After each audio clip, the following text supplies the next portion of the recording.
welcome to C4C 0 Hours.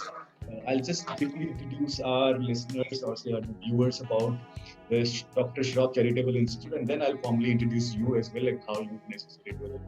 So, you correct me if I'm wrong. We are doing it in an informal way. It has always been the format of Coffee for Cause anyway. So, Dr. Shroff Charity Hospital is the largest and the oldest hospital in North India. Started with just a one-room clinic in 1914, is now a largest or say the biggest, not just a one institution, but also has 6 secondary centers and 37 vision centers. If you talk about numbers, about 2 million people walk in every day or every year to the hospital. 40,000 surgeries are done at the hospital, of which interestingly 50% of them, or more than 50% of them, are done free of cost for people from marginalized and underprivileged backgrounds. And that's what intrigues us and lots of people who are in this sector, like how you have been able to maintain this for about more than 100 years now. This has been going on and we've been supporting the marginalized and underprivileged communities. And we have here Dr. Umang Mathur, who's been with the institution for more than about 20 years now, has been leading almost all its initiatives. Dr. Mathur is a cornea specialist and a renowned surgeon in North India. Among his list of clientele or his list of patients includes a lot of renowned people, including Dr. Abdul Kalam Azad, who is a former president of India. So, Dr. Mathur, let's start on the conversation. It up from the 50% surgeries that are free of cost that happens at the hospital. How the hospital or the institution has been able to maintain this model wherein with donor support or without donor support, you have been able to support a lot of marginalized and underprivileged communities. Over to you, yes. Sure. So, doing at least 50% work free or highly subsidized for the marginalized people is one of the mandates from our board. And we honor that. In fact, most of the times we are way above that. And we work on a cross-subsidy model. And one of the important things of cross-subsidy model is that you have to deliver very high quality of work. And when you deliver good quality of work and you have all the subspecialty work and you do cutting edge work, patients choose to come to you and you deliver that service, and those who can afford to pay as per their market rate or what they can afford to pay. And with that, we are able to maintain our 50% charity. That covers all our running expenses, our maintenance, salaries. That is covered by our patient accruals. For capital expenditure, we do look out for external support. And that's something we've been able to maintain. This cross-subsidy model actually works very well in giving, service in a humanitarian way to the society. And that's how we do this work. Sounds interesting. Coming to the infrastructure development part, or say this creation of the infrastructure, like you moved on from just one small hospital or a clinic to a big hospital, then six secondary centers, and now 37 vision centers. So do all of them follow this cross-subsidy model? And has you been getting support for creation of this infrastructure that you built over the years? So the 50% model, yes, it's the overall network. We follow that. Essentially, what we maintain is nobody should go back for want of money. So, irrespective of the socioeconomic status, if they need eye care, they should get it. As you would imagine, people living in metros may have slightly more income levels as compared to those in the rural areas. So some of our secondary centers and the vision centers may do over 80% work, which is completely free of cost to the patient. So the cross-subsidy model works only if you have very high quality of service. So that patients who can afford to pay would reach out to you because you have the subspecialties and the skill and the patient care for which they would come to you. And that basically subsidizes the patients who cannot afford that service.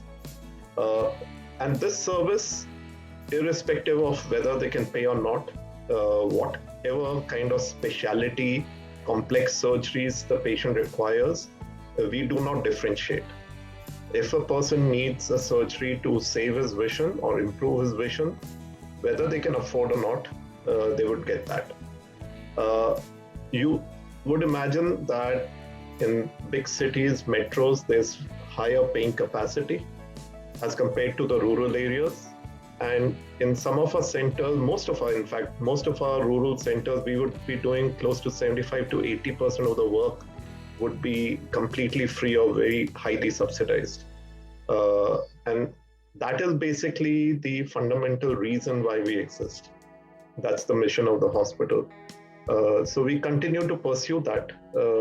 And the system works quite well with the nature of work, where fortunately in India, the consumable cost of a surgery is quite low because of a very robust pharmaceutical and instrument manufacturing happening in the country. And so with high volume, if you do efficiently, you can actually achieve economies of scale and do this work with 50% being totally free to the patients. And still, it is possible to manage and run this place for years together. So you mentioned rural and urban divide in here. Of course, the patients or say people who are in the rural areas, they are not able to afford or they cannot afford as per like the counterparts can in the urban. So how are you being able to maintain the model within the rural? Is it like the urban centers or the urban hospitals or the regional centers that you have? They are sort of supporting the rural centers, and yeah, to some extent that happens. The problem worldwide is that your healthcare in a region is dependent more on your PIN code rather than your genetic code.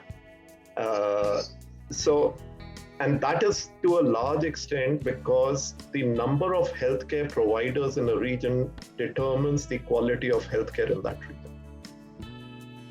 If you do a back of the envelope calculation, just Delhi region would have almost maybe between 15 to 18% of the country's ophthalmologists.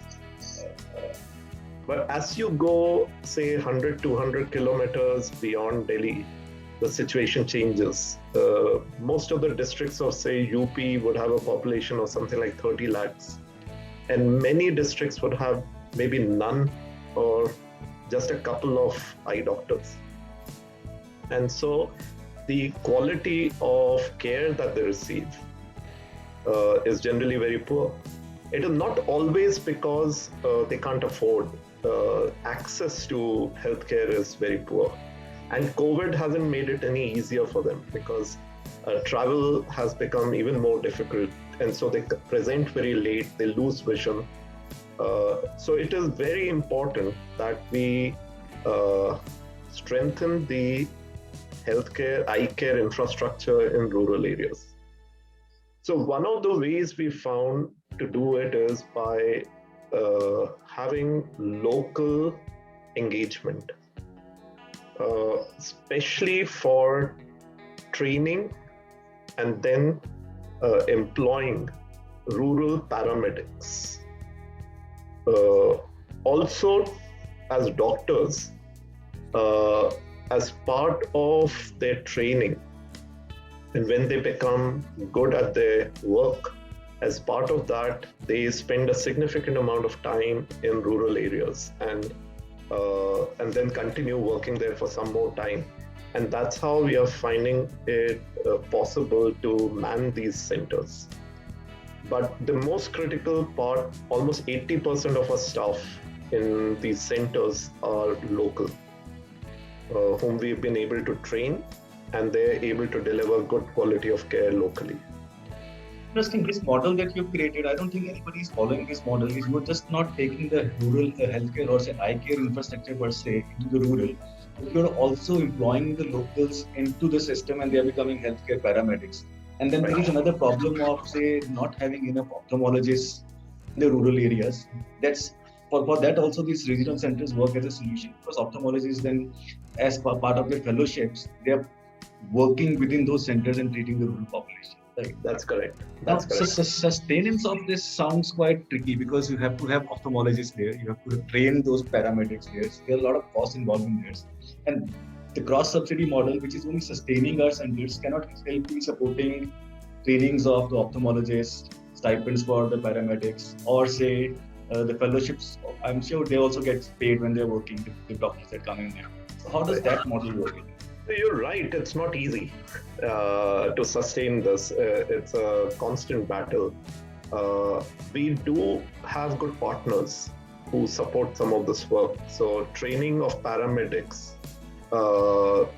the training part of it, we do have some partners who have been very kind for several years, supporting training of young women as eye care paramedics.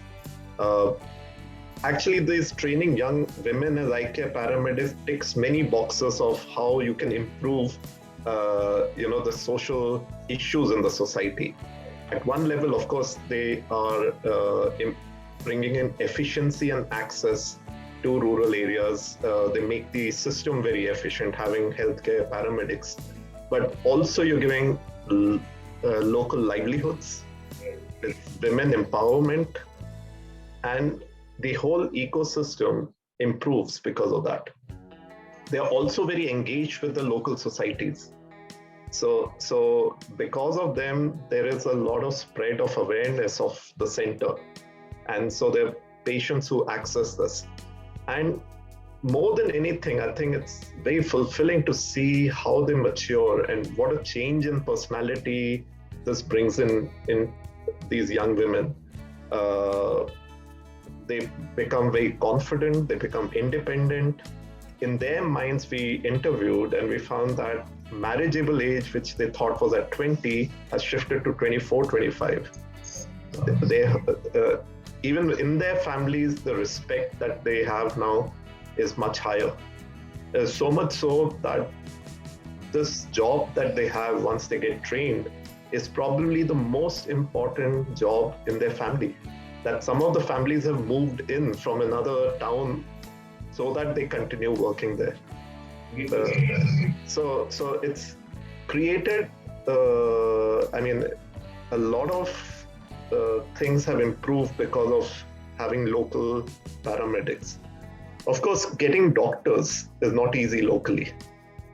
That's a specialized course.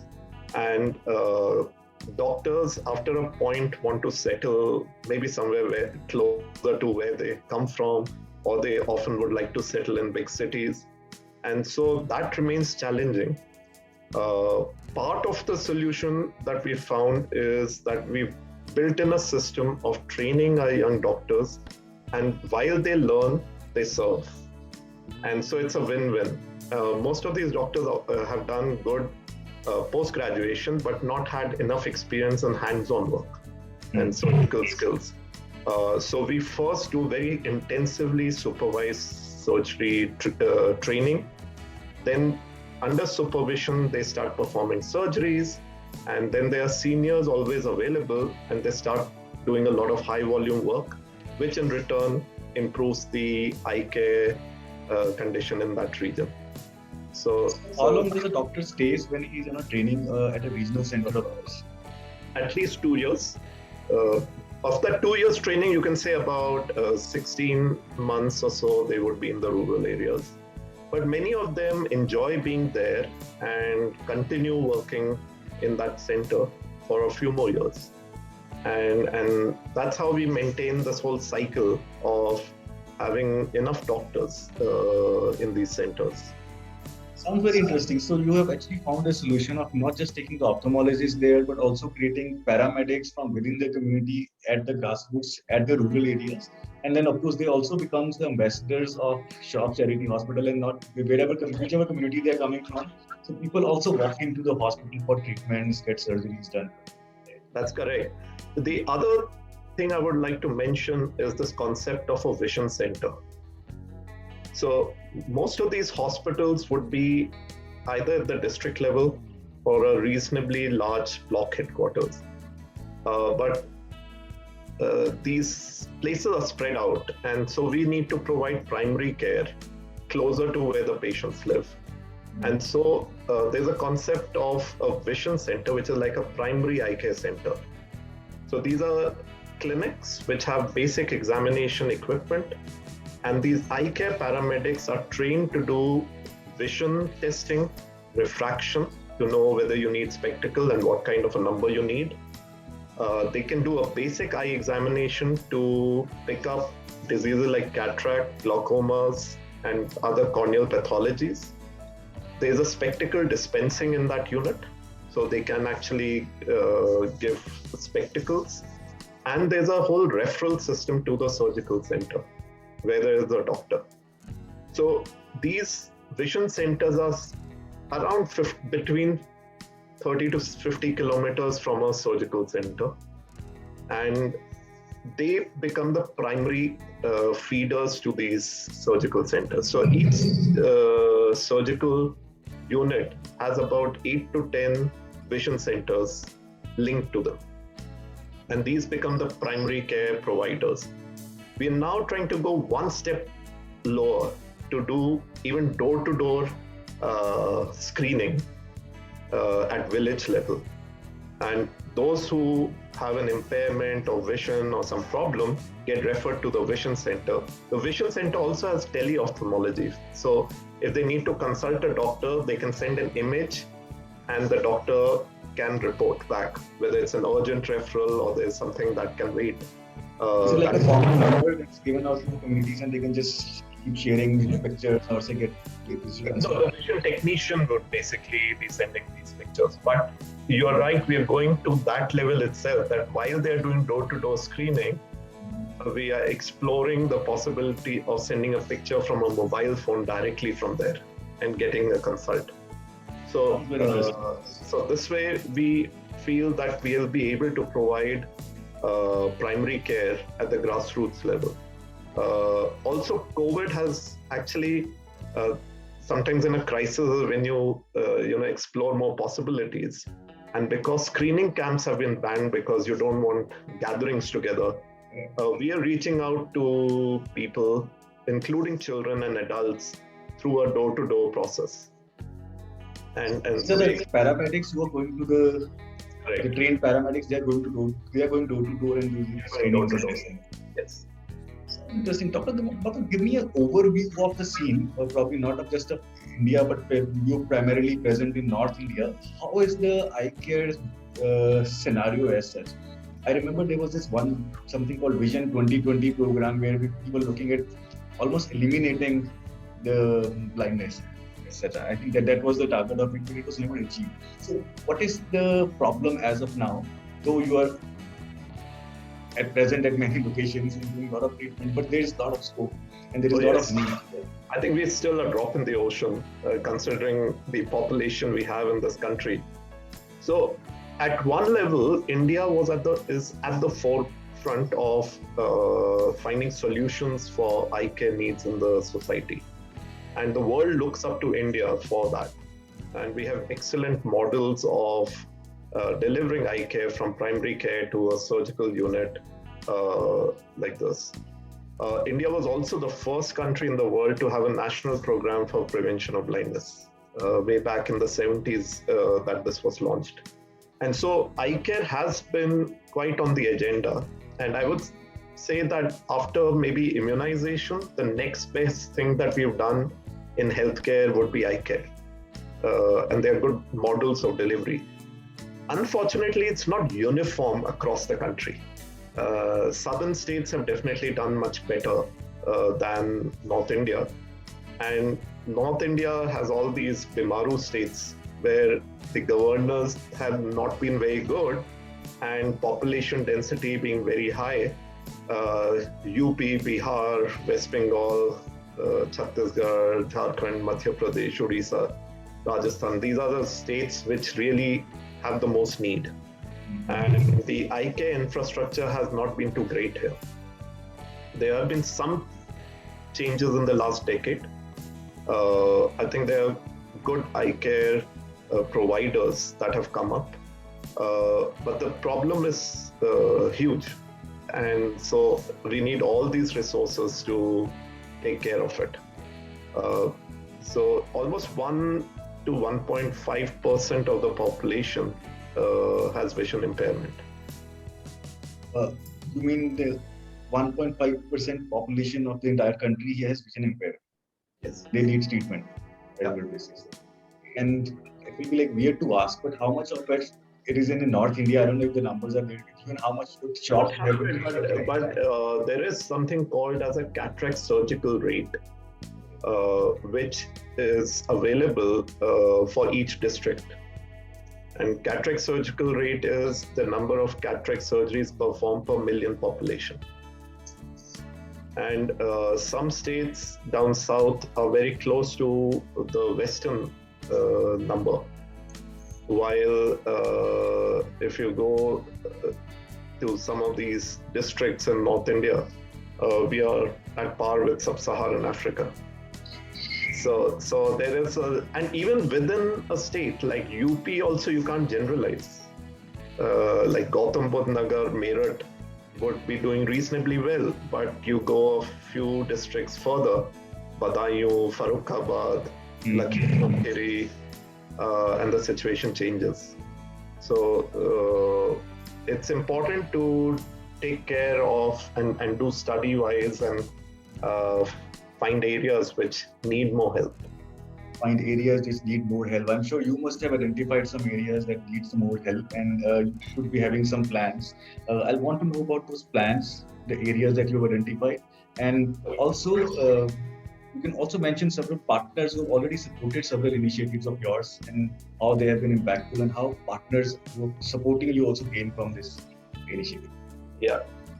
So we did do a study in UP area, identifying areas which need help, and also we looked at factors where it would be relatively easier for a doctor to basically be able to work there and have the infrastructure for it. And of course there are several districts that need help. And to answer your second question on, we've been very fortunate to have partners who have been supporting us. Some corporate groups, like the Aisha Group, has been supporting the hospital for almost 25 years in many ways, including improving infrastructure and giving administrative support. As part of their corporate social responsibility. Part of their corporate social responsibility. I would like to mention Standard Chartered Bank, which had a big initiative called Seeing is Believing, and even the Standard Chartered India has been supporting capacity building and education in a big way at the hospital, including the primary care network of vision centers that they've supported the infrastructure and expanding their scope. We have several INGOs, international INGOs, like Orbis, Seva, Sight Savers, Christopher Blind and Vision, CBM now, who have been supporting different projects in rural areas, including pediatric screenings, school screenings, the door-to-door activity, and capacity building. So all these initiatives have basically allowed us to reach out to more populations. So there's a big role of civil society, corporates, and international funding organizations who help us scale up and reach out to more people. So without their help, this definitely wouldn't have been possible. What's the immediate need? What geography we are moving into, and where do we need support from corporates or institutions? So one of the thoughts that we are having is that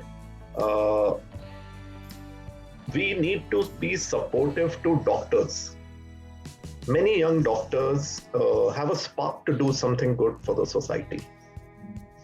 And they may belong to areas of geographic areas that have a need and would like to settle there. We need to build hospitals around them so that they can scale up. Otherwise, typically a young doctor would at best start from a garage-based clinic if they don't have a lot of resources, and slowly, they, by seeing some paid patients, they build a practice. By which time that spark to do something for the society goes away, because the realities of daily existence come in the way. However, it's wasted talent, because each of these doctors could have done maybe 10 or 20 times more work for the society. So why be limited to a particular state? If there is a geographic need, if somebody comes from Darbhanga, why not create something in Darbhanga? If somebody wants to go to the interiors of Assam, we help set up this whole network in the community through vision centers, paramedics, scale it up, help fund the initial infrastructure and equipment. And thereafter, the local doctor takes ownership of continuing to work there. And for the next 30 years, good quality eye care happens in the region. And of course, the important thing is to look after those who are marginalized, at the same time be sustainable. So instead of doing everything ourselves, I think once we've trained somebody well, once we are assured of the competence of an individual, by putting systems, one can scale up this whole program and reach out to wherever there is a big need in the society. So it's like the model that you're talking about is there could be a person who's from XYZ aspirational district, maybe, who's an ophthalmologist. So Shroff has a system in place wherein they can set up a eye care center or vision center for that individual who goes back to that XYZ aspirational district, operates that center on his own, and gets continuous guidance from the main hospital. So you become the hospital becomes the mentor for that individual who's trying to run an institute here. Absolutely. But to set up that institute, we need support from either the institution. Yes. Absolutely. So there is a need to set up the institution. But as you know, one of the best investments in the world is cataract surgery. Many studies have shown that it's when you look after the vision of an individual, it has something like a 4,000% gain in investment. The cost of surgery versus what contribution that individual can make in the society. And then it has also a direct impact on the GDP. So I was just looking at the weird numbers. The more impaired vision people you have, it's got an indirect and then a direct impact on the gross domestic product of the country. So you have to go to the grassroots and solve those grassroots problems. And I'm glad this Shroff has figured out a model and it's already been implementing for about more than 100 years.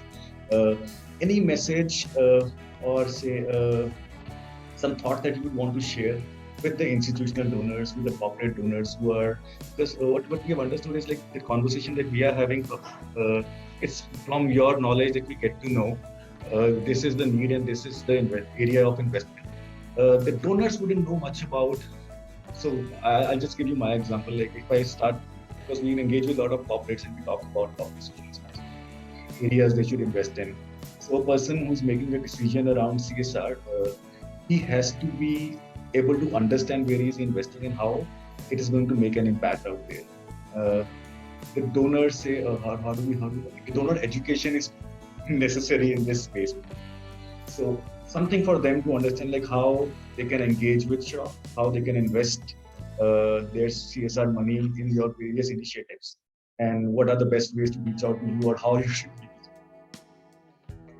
Yeah, so I think there is a model of delivery available to reach out to the society, take care of eye care needs of that region, including those who are marginalized. The good part about eye care is it affects everyone. Whether you have the money or you don't have the money, you still need eye correction. And that gives you an opportunity to deliver sustainable eye care.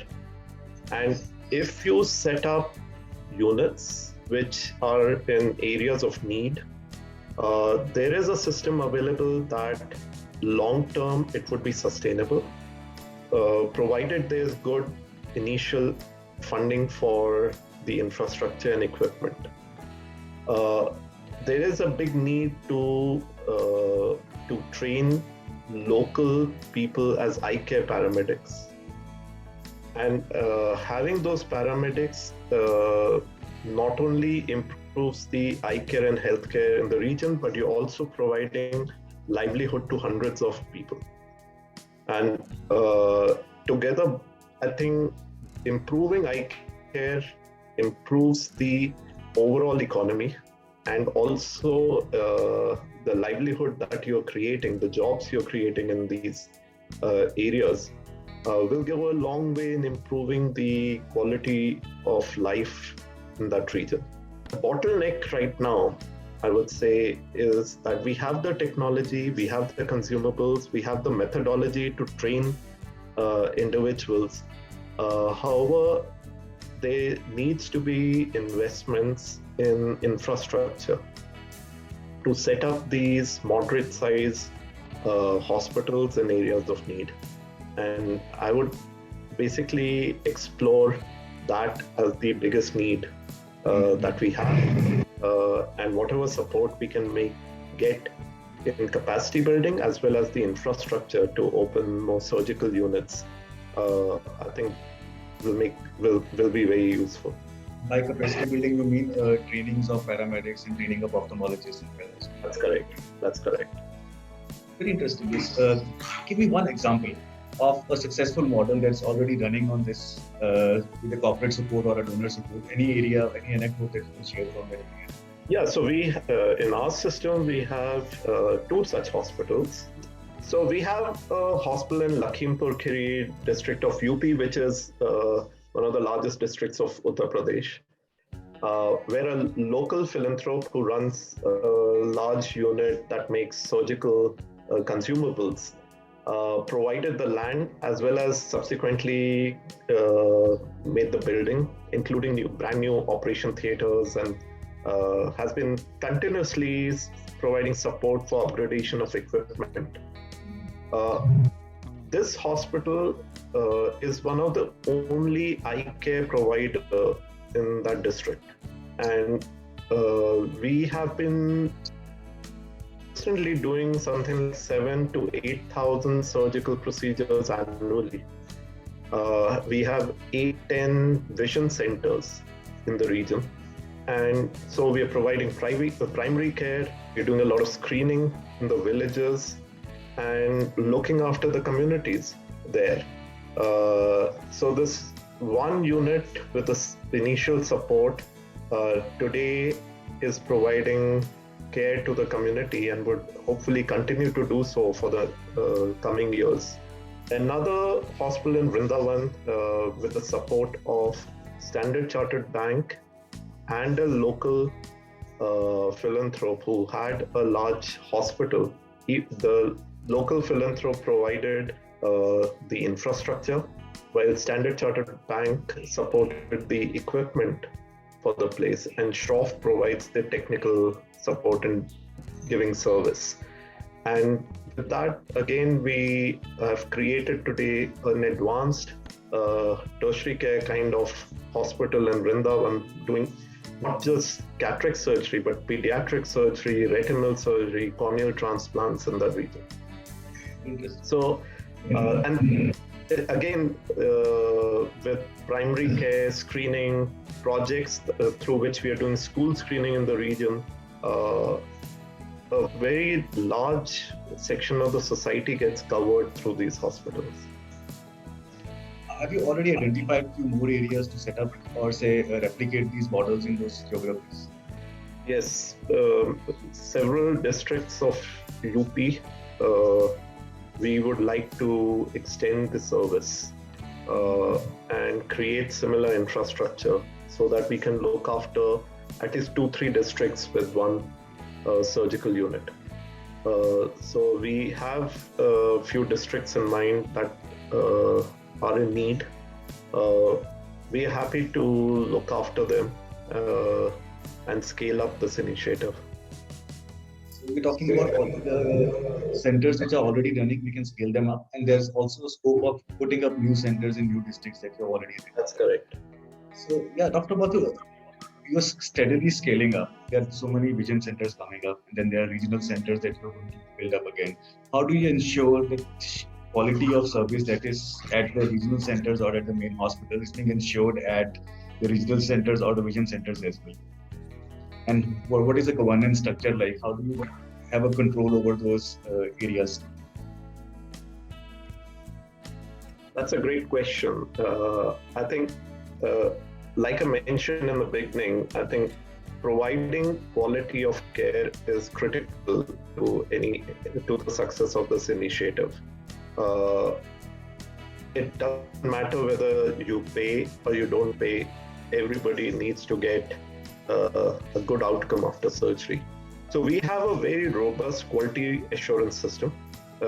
Every patient who undergoes surgery, their visual outcomes are analyzed. We have electronic medical records through which all this data gets evaluated. At a monthly level, we have a presentation on what the visual acuity after surgery is. Any complication that somebody undergoes gets a review. Anything which is like an outlier would get special attention, and to correct it. Sometimes people may require retraining. If there's any infection that happens, it undergoes detailed scrutiny as to what may be the cause for it, and if there's any systemic cause that gets recognized and needs to be corrected. These are happening all the time. Every center would have quality assurance systems. Fortunately, having good technology, IT system helps. Electronic medical records help. We even track the follow-up rate. So if after surgery, patients have not come for their follow-up, we track them. And we maintain close to 85 to 90% follow-up, even when we have operated the patients through camps and patient centers. We, of course, have made changes. We've realized that patients will drop off if they're coming from far-off places. So we made provisions that those who come from a vision center can get follow-ups in a vision center, which gets tracked down to the base hospital. The database is all centralized, wherein person who's coming to a vision center, his name, number, and everything gets all the treatment he's getting, it gets recorded in the centralized system. That's correct. And there are monitoring teams that are looking at this all the time. We have a very robust education cell that looks at all these parameters, what the doctors or the paramedics are doing, even the quality of refraction. There's a group that is dynamically checking whether the spectacle numbers that we are giving are correct. So there is a quality assurance system that tracks this. And it's very important that every individual gets good care and they get it safely. Our nurses travel and look at sterilization processes and scrubbing audits. There are audits even on efficiency, whether operation theater is starting on time, whether time is being wasted in between surgery. Because when you are working in this cross-subsidy model, you need to be extremely efficient. You can't have waste because you basically have to maximize your resources to deliver this care. So all these efficiency parameters as well as safety parameters are monitored every month. It's happening real time. Is there any difference between the paid surgery that a person is getting on the person who's getting on subsidy or say for free? Not at all. It's the same operation theater, it's the same consumables that we use, it's the same kind of treatment that they would have. However, we do create some differentials which are more cosmetic, like air conditioning versus non-air conditioning. In the clinics, there will be an appointment system versus first come, first served. In surgery, there may be small differentials in the kind of lens you choose. It doesn't make that much of a difference, but if you want to go for a multifocal lens or a smaller incision, you can pay more for it. And if you want to go for a more standard kind of a lens, which has a slightly bigger cut, but nevertheless gives you good vision outcome, there may be small differences like that, which don't affect the safety of the procedure at all.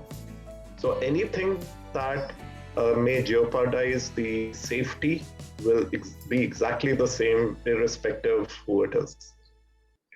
And will it be right to say if you're getting your surgery done at Shroff, that means also you are also taking care of one or at least two more surgeries of underprivileged or marginalized sections? That is correct. So depending on the package you choose, you may be looking after 4 people and at least looking after one.